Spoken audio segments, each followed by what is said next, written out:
یہ میں آپ کو عرض کروں، یہ اللہ نے بڑی ہماری کامرس منسٹری بڑی دیر کی کام کر رہی تھی، یہ بہت بڑا کام ہو گیا جو امیزن اب پاکستان میں آپریٹ کرے گا.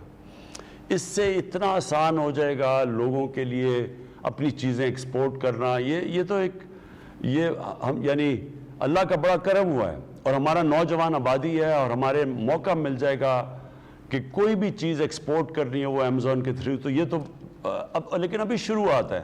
ابھی انشاءاللہ یہ آپ کے لیے، ہم بھی، حکومت بھی مدد کرے گی کہ کیسے ہم آپ کے لیے آسانیاں کر سکتے ہیں تاکہ آپ بھی یہ امیزون کا پورا طرح فائدہ اٹھائیں. تو امیزون پاکستان میں آ رہا ہے اور اس سے بھرپور فائدہ اٹھائیے. جیسے ہی آئے گا تو اس میں مزید آسانیاں آپ کے لیے پیدا کی جائیں گی، کوالٹی کنٹرول کیا جائے گا، اور ایکسپورٹ کے حوالے سے جو پارسل وغیرہ ان کے مسائل بھی حل کیے جائیں گے. اگلے کالر ہمارے ساتھ. جی السلام علیکم. جی السلام علیکم فیصل بھائی.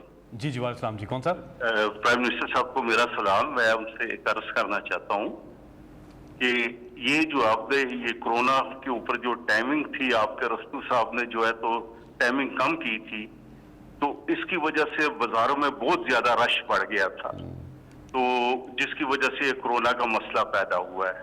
اور نمبر 2، میں آپ کو یہ بتانا چاہتا ہوں جو ویکسین سینٹر ہے وہاں اتنا سلو پروسیجر ہے کہ 3-3 4-4 گھنٹے وہاں باری نہیں آتی ہے.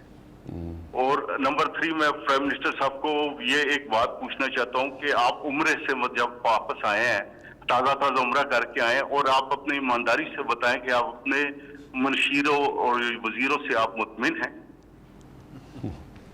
اچھا، پہلے تو میں یہ بات ہماری اندر کافی اس کے اوپر گفتگو ہوئی ہے کہ ہم اب کیا کریں کہ ایک طرف ہم چاہتے ہیں کہ لوگ جمع نہ ہوں تو تاکہ کم ہم شاپنگ آورز کم کر دیں. دوسری طرف یہ بالکل آپ کی بات ٹھیک ہے کہ جب آپ کم کرتے ہیں تو وہ زیادہ لوگ آ جاتے ہیں. تو وہ اصل تو مسئلہ یہ ہے نا کہ لوگوں کو جمع نہ کریں ہم. یہ ہے، اس کے اوپر بڑی ڈیبیٹ ہوئی ہے آپس میں، اور ہماری NCOC جس نے ابھی تک بڑا زبردست کام کیا ہے، تو وہاں ایکسپرٹس بیٹھے ہوتے ہیں، وہ ہر روز صبح اسی چیز کے اوپر پوری گفتگو کرتے ہیں. یہ سوچ لیں گے اس چیز کے اوپر آگے. لیکن میں صرف یہ کہنا چاہتا ہوں کہ ابھی اس وقت یہ جو عید کی چھٹیاں، اگر ہم اس کے اوپر احتیاط کر لیں، میں پھر سے کہتا ہوں احتیاط کر لیں، یہ اتنا ہمیں فائدہ ہوگا. کیونکہ جو آگے ہمیں مشکل کام کرنے پڑیں گے، جس میں مطلب ایریاز کو لاک ڈاؤن کرنا پڑے گا یا ریسٹرکشنز لگانی پڑیں گی، جس سے میرا صرف مسئلہ یہ ہے کہ وہ غریب آدمی متاثر ہوتا ہے، کمزور آدمی، چھابڑی والے، وہ جو بیچارے محنت کش ہیں. ہماری طرح کے لوگوں کو کیا فرق پڑے گا؟ آپ لاک ڈاؤن بھی کر دیں گے، ہم اپنے گھروں میں چلے جائیں گے. تنخواہ یہ جو گورنمنٹ سرونٹس ہیں، ان کی تنخواہیں مل رہی ہیں، ان کو بھی نہیں فرق پڑتا.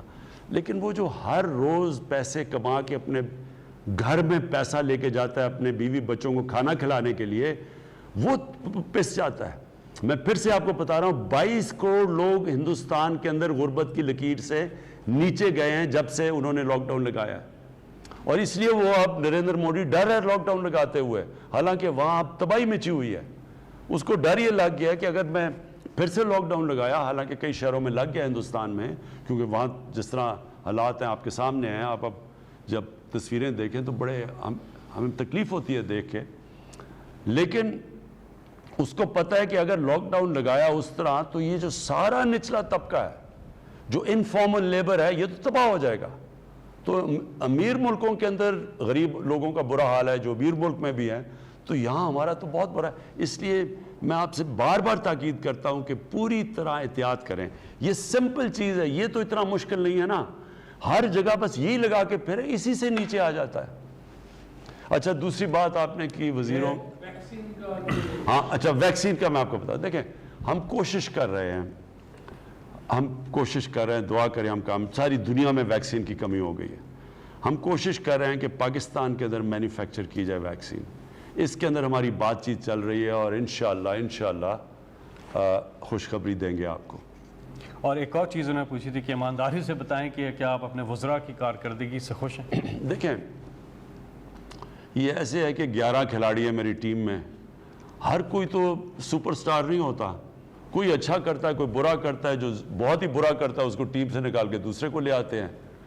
جو اچھا کرتے سٹارز ہوتے ہیں تو وہ سب کے سامنے آ جاتے ہیں.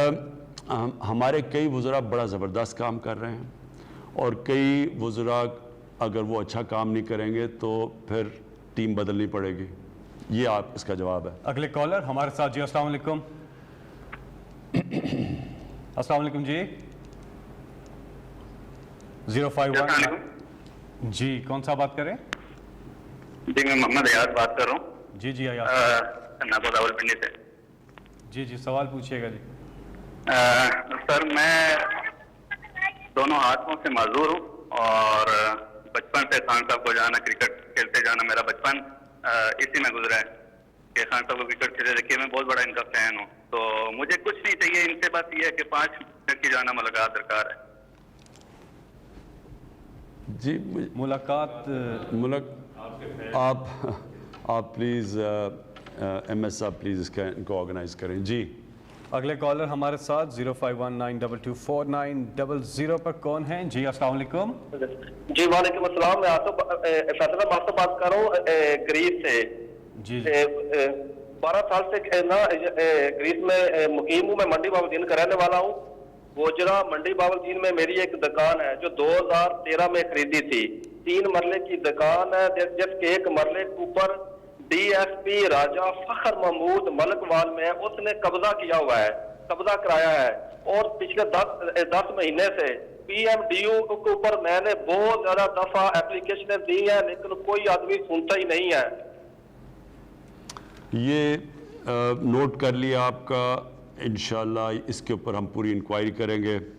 میں پھر سے آپ سب کو بتا دوں کہ ہمارا ملک کا بہت بڑا جو مسئلہ ہے، جس طرح میں نے آپ کو کہا کہ جب سے پاکستان بنا، جب سے ہمارے عظیم لیڈر قائد اعظم جو کانسٹیٹیوشنسٹ تھے، سب سے بڑے وہ قانون کے اوپر چلنے والے تھے، بدقسمتی سے اس کے بعد ہم قانون کی بالادستی سے ہٹ کے تو طاقت کی حکمرانی کی طرف چلے گئے.